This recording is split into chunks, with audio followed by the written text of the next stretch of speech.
Hi friends, வணக்கம். நள்ளிரவு நேரம். வீட்டின் அமைதியை கெடுக்காமல் ஒரு சிறிய அகல் விளக்கு மட்டும் மெலிதாக எரிந்து கொண்டிருந்தது. கட்டிலில் படுத்திருந்த தனி உருவாவுக்கு சுத்தமாக உறக்கம் வரவில்லை. அங்குமிங்கும் புரண்டு படுத்துக் கொண்டிருந்தவனின் பார்வை கீழே பாயில் 3 குழந்தைகளுடன் அயர்ந்து உறங்கிக் கொண்டிருந்த தன் மனைவி மலரின் மீது சென்றது. அவளை பார்த்ததும் அவனுக்குள் காதல் குறும்பாக விழித்துக் கொண்டது.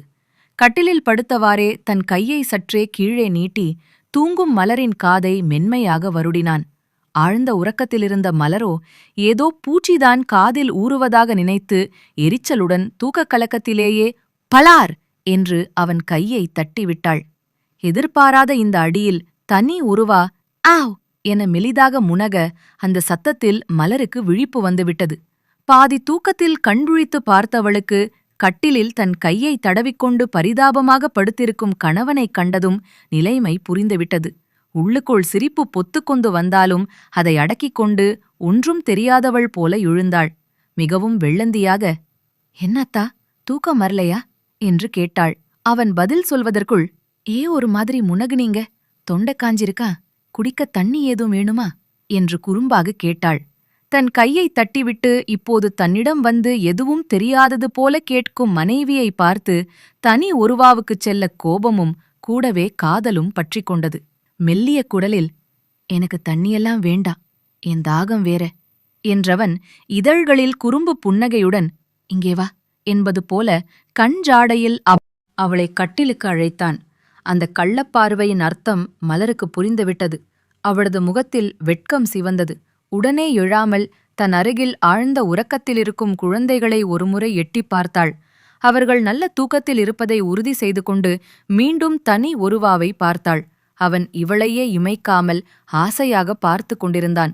சத்தமில்லாமல் பாயிலிருந்து எழுந்த மலர் மெதுவாகச் சென்று கட்டிலில் தனி ஒருவாவின் அருகில் சாய்ந்து படுத்தாள். "என் தூக்கத்தை கெடுத்ததுக்கு என்ன தண்டனை தெரியுமா?" என்று கிசுகிசுத்தபடியே அவளை தன் தோளோடு இறுக்கமாக அணைத்து அவளது கழுத்தோரம் முகம் புதைத்தான் தனி ஒருவா. அவனது ஸ்பரிசத்தில் சிலிர்த்த மலர், பின்ன ராத்திரி நேரத்துல காதுல எறும்பு ஊறுனா சும்மா இருக்க முடியுமா என்று கண்டடை சிமிட்டினாள். "அது எறும்பில்லடி, இந்த மாமனோட குறும்பு. பக்கத்துல இவ்வளவு அழகான பொண்டாட்டி படுத்திருக்கும்போது எனக்கு எப்படிடி தூக்கம் வரும்?" என்று சொல்லிக்கொண்டே அவளது சேலை தலைப்பை சற்றே விலக்கி அவளது இடையை மென்மையாக வருடினான்.